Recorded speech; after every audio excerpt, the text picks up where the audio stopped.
कलावद्यजीवोद्धरार्थावतारम्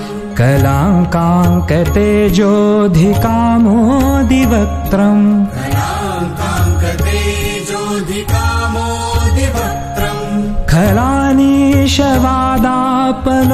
खलानीशवादापनोदार्हदीक्षम् खलानीशवादापनोदार्हदीक्षम् समाधिस्थमूर्तिम्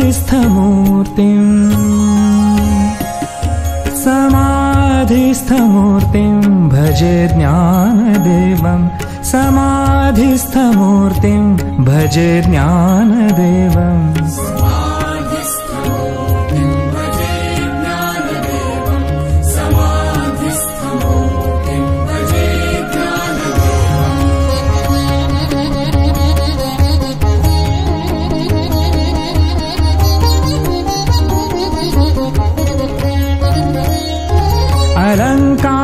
अलङ्कारपुरीरम्य सिंहासनस्थम्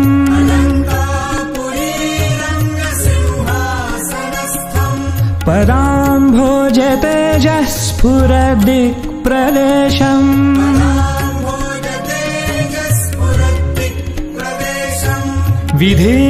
विधीन्द्रादिदेवैः सदा स्तूयमानम् विधीन्द्रादिदेवैः सदा स्तूयमानम् समाधिस्थमूर्तिम्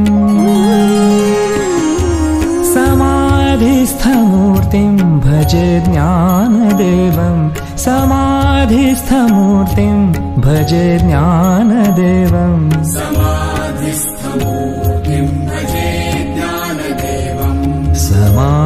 समाधिस्थमूर्तिम् भजे ज्ञानदेवम्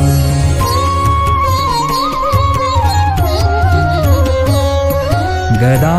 शङ्खचक्रादिभिर्भाविताङ्गम्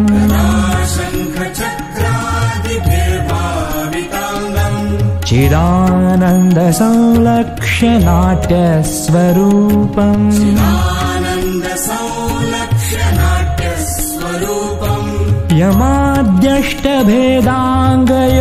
यमाद्यष्टभेदाङ्गयोगप्रवीणम् यमाद्यष्टभेदाङ्गयोगप्रवीणम् समाधिस्थमूर्तिम्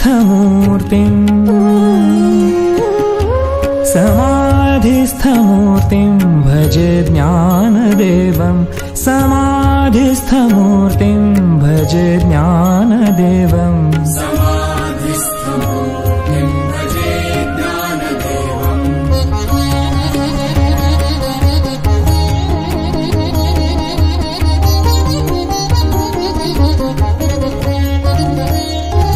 लुलायस्य वक्त्राच्छ्रुतिम् पाठयन्तम्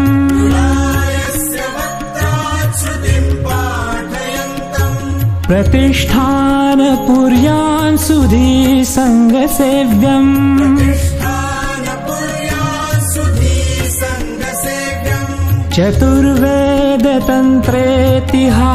चतुर्वेदतन्त्रेतिहासादिपूर्णम्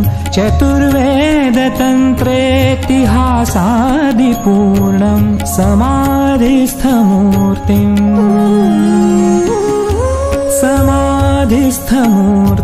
भजे ज्ञानदेवम् समाधिस्थमूर्तिम् भजे ज्ञानदेवम्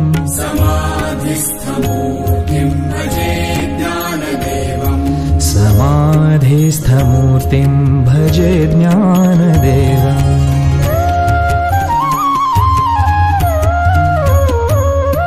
सदा पण्ढरीनाथ पादाब्जभृङ्गम्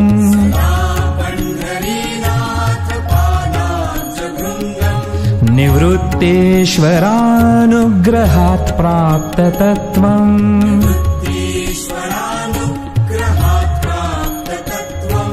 महेन्द्रायणी तीरभूमौ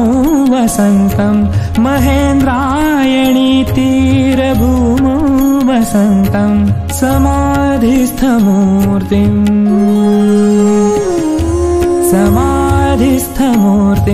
भजे ज्ञानदेवम् समाधिस्थमूर्तिम् भजे ज्ञानदेवम् समाधिस्थमूर्तिम् भजे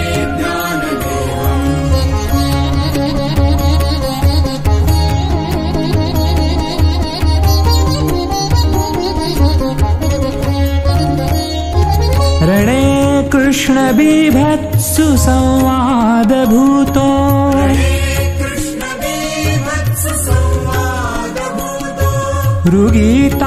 ऋगीतार्थबोधाय ज्ञानेश्वरी वै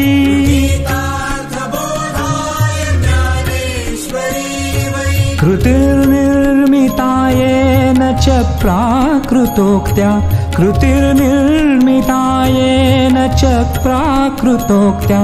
समाधिस्थमूर्तिं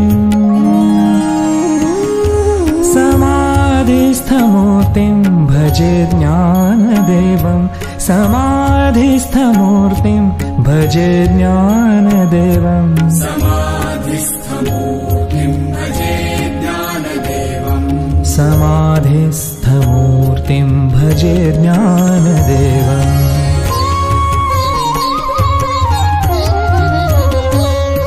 चिराभ्यास संयोग सिद्धेर्बलाढ्यो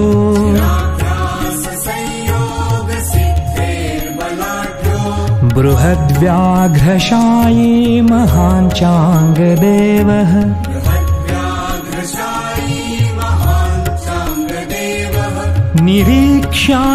निरीक्ष्याग्रकुड्यागतं वीतगर्वः निरीक्ष्याग्रकुड्यागतं वीतगर्वः समाधिस्थमूर्तिं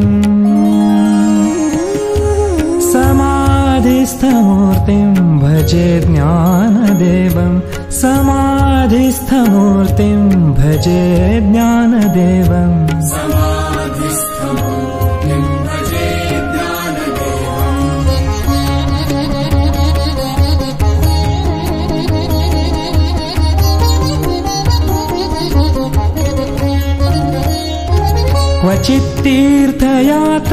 क्वचित्तीर्थयात्रामिषेणेति नीत्वा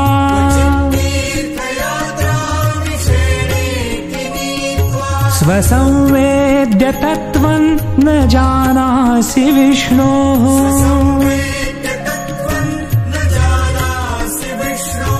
ततः प्रेषितः खेचरं नामदेवः ततः प्रेषितः खेचरं नामदेवः समाधिस्थमूर्तिं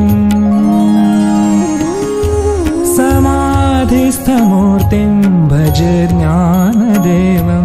समाधिस्थमूर्तिं भजे ज्ञानदेवं समाधिस्थमूर्तिं भजे ज्ञानदेवं समाधिस्थमूर्तिं भजे समाधिस्थमूर्तिं भजे ज्ञानदेवं समाधिस्थमूर्तिं भजे ज्ञानदेवं समाधिस्थमूर्तिं भजे ज्ञानदेवं समाधिस्थमूर्तिं भजे ज्ञानदेवम्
कलावज्ञजीवोद्धरार्थावतारम्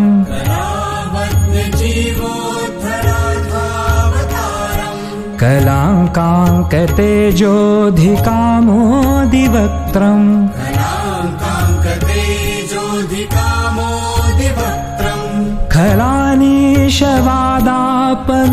खलानीशवादापनोदार्हदीक्षम् खलानीशवादापनोदार्हदीक्षम् समाधिस्थमूर्तिं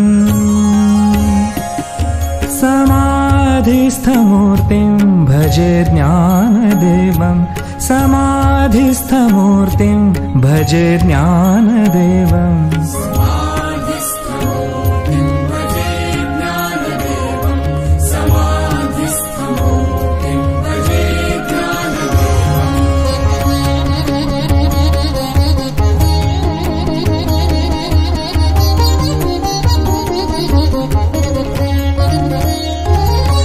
अलङ्कारपुरी रम्य सिंहासनस्थम्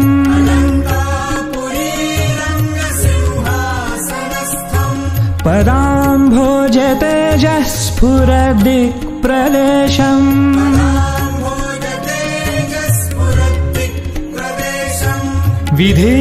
विधीन्द्रादिदेवैः सदा स्तूयमानम् विधीन्द्रादिदेवैः सदा स्तूयमानम् समाधिस्थमूर्तिम्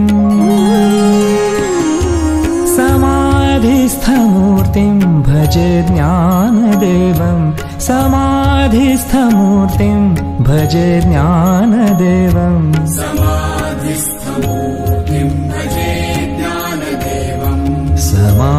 समाधिस्थमूर्तिं भजे ज्ञानदेवम्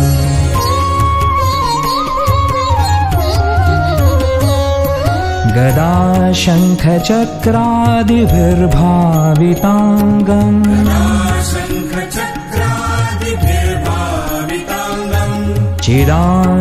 चिदानन्दसंलक्ष्य नाट्यस्वरूपम्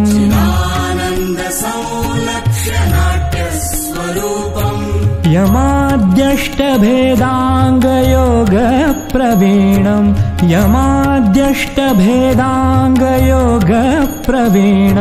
समाधिस्थमूर्तिं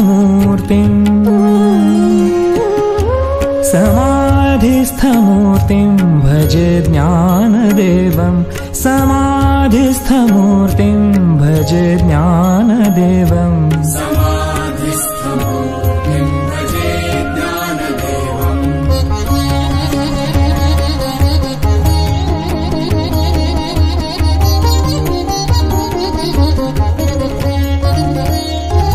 लुलायस्य वक्त्राच्युतिं पाठयन्तम्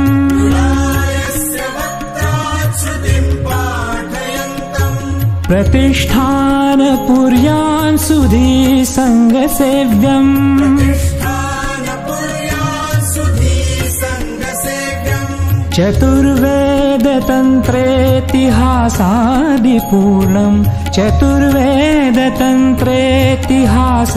चतुर्वेदतन्त्रेतिहासादिपूर्णम् समाधिस्थमूर्तिं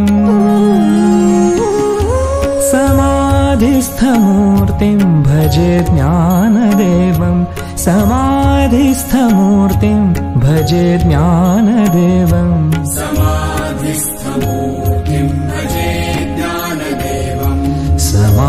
समाधिस्थमूर्तिं भजे ज्ञानदेवम्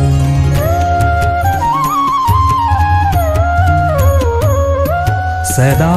पण्ढरीनाथ पादाब्जभृङ्गम्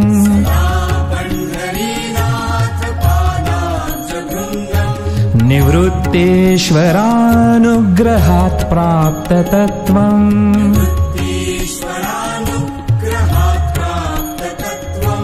महेन्द्रायणी तीरभूमौ वसन्तम् महेन्द्रायणी तीरभूमौ वसन्तम् समाधिस्थमूर्तिं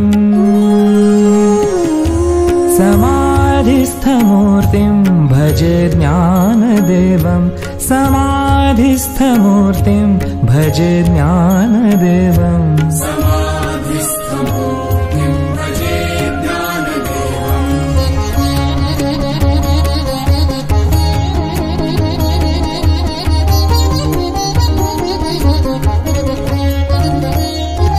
रणे कृष्णबीभत्सु संवादभूतो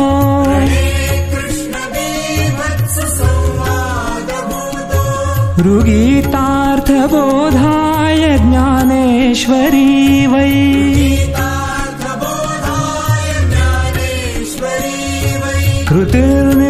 कृतिर्निर्मितायेन च प्राकृतोक्त्या कृतिर्निर्मितायेन च प्राकृतोक्त्या समाधिस्थमूर्तिं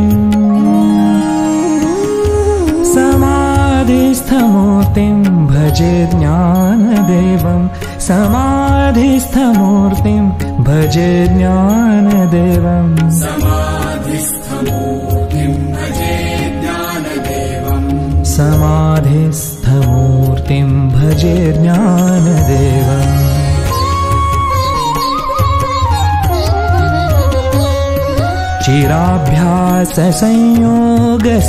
चिराभ्याससंयोगसिद्धेर्बलाढ्यो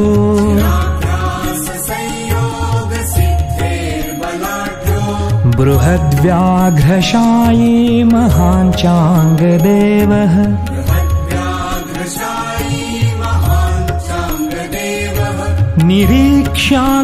निरीक्ष्याग्रकुड्यागतं वीतगर्वः निरीक्ष्याग्रकुड्यागतं वीतगर्वः समाधिस्थमूर्तिं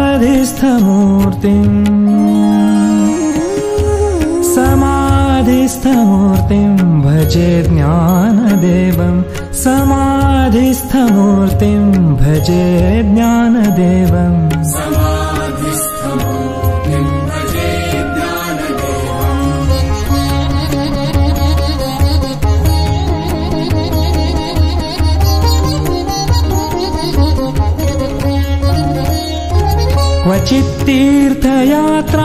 क्वचित्तीर्थयात्रामिषेणेति नीत्वा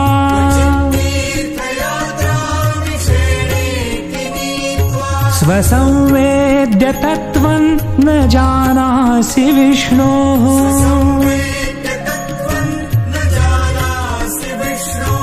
ततः प्रेषितः खेचरं नामदेवः ततः प्रेषितः खेचरं नामदेवः समाधिस्थमूर्तिं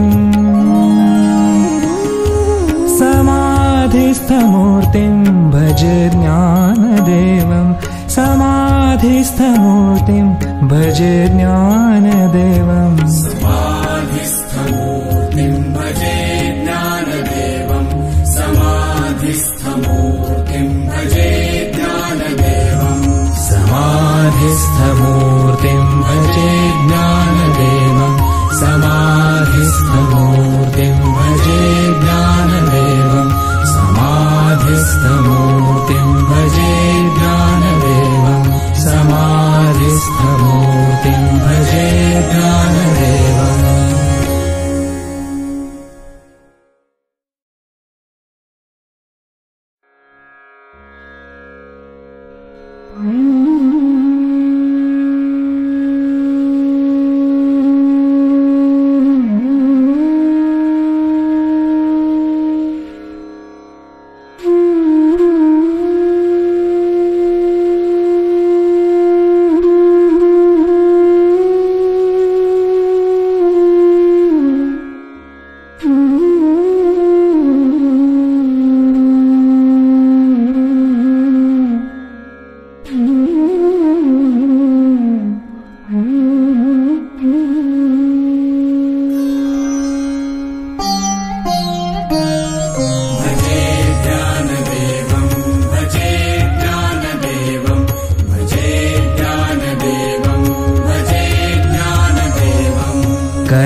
कलावज्ञजीवोद्धरार्थावतारम्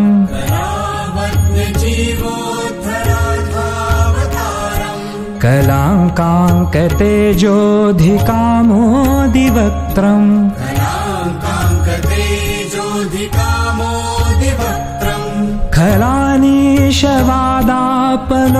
खलानीशवादापनोदार्हदीक्षम् खलानीशवादापनोदार्हदीक्षम् समाधिस्थमूर्तिं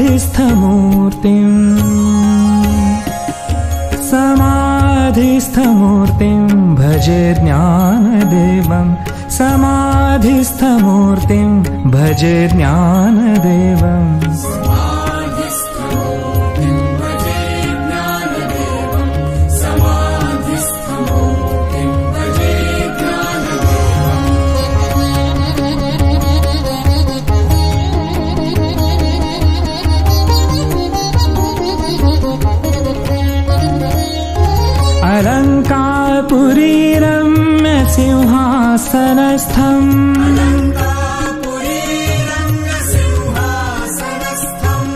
पदाम्भोजतेजः स्फुरद्दिक्प्रदेशम्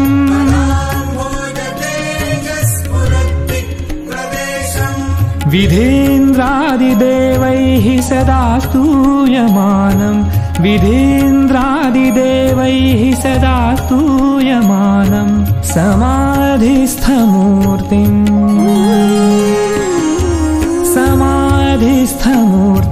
भजे ज्ञानदेवम् समाधिस्थमूर्तिम् भजे ज्ञानदेवम् समाधिस्थमूर्तिम् भजे ज्ञानदेवम् समाधिस्थमूर्तिम् भजे ज्ञानदेवम्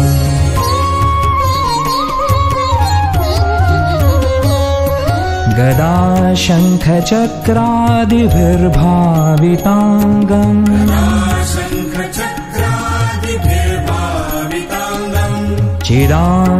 चिदानन्दसंलक्ष्य नाट्यस्वरूपम्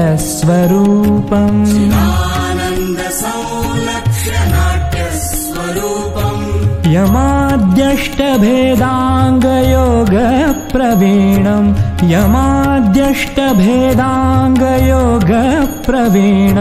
समाधिस्थमूर्तिम्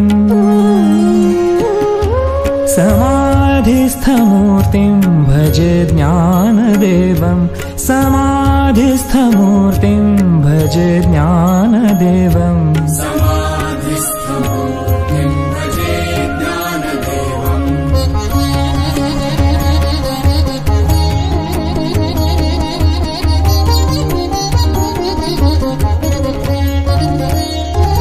लुलायस्य वक्त्राच्छ्रुतिम् पाठयन्तम्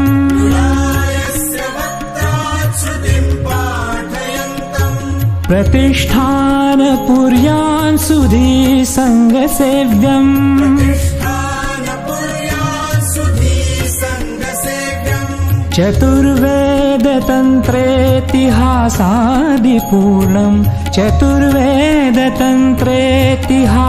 चतुर्वेदतन्त्रेतिहासादिपूर्णम् समाधिस्थमूर्तिम्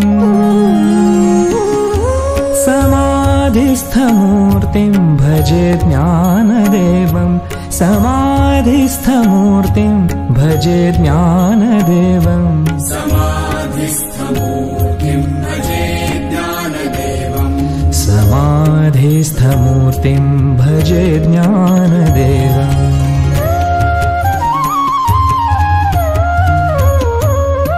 सदा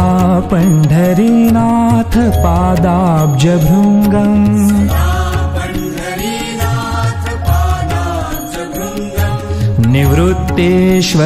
निवृत्तेश्वरानुग्रहात् प्राप्ततत्त्वम्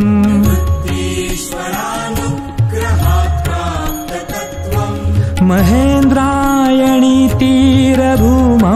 वसन्तम् महेन्द्रायणी तीरभूमौ वसन्तम् समाधिस्थ